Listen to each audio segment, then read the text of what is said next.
Hello guys, రీసెంట్గా petrol మరియు diesel పైన ₹3 పెంచడం జరిగింది. అయితే జీఎస్టీలో ఎందుకు పెట్రోల్ డీజిల్ అనేది ఎందుకు కలిగలేదంటే, ఇక్కడ కేంద్ర ప్రభుత్వం ఏమో సెంట్రల్ ఎక్సెస్ డ్యూటీ అనేది ఇక్కడ ట్యాక్స్ విధించడం జరుగుతుంది.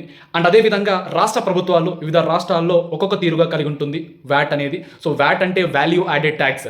సో ఒక వస్తువు లేదా ఒక సర్వీస్ ఏదైతే ఉంటుందో దాని యొక్క విలువ పెరిగే కొద్దీ ప్రతి దశలో దానిపైన ట్యాక్స్ అనేది ఇక్కడ విధించడం జరుగుతుంది.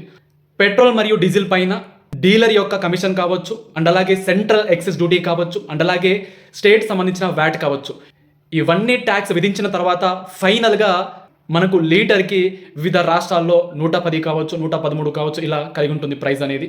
జిఎస్టీలో ఎందుకు పెట్రోల్ మరియు డీజిల్ని ఎందుకు ఇంక్లూడ్ చేయాలంటే, వివిధ రాష్ట్రాలలో ఏవైతే వ్యాట్ విధిస్తున్నారో ఆ వచ్చే ఆదాయాన్ని ఆ రాష్ట్రంలో రోడ్స్ కోసము అండ్ అలాగే వాటర్ సప్లై కోసము వాళ్ళు యూజ్ చేస్తున్నారు కాబట్టి. అండ్ అదేవిధంగా జిఎస్టీలో కనుక ఇంక్లూడ్ చేస్తే జిఎస్టీలో మ్యాక్సిమం కేవలం 28% మాత్రమే ఉంటుంది.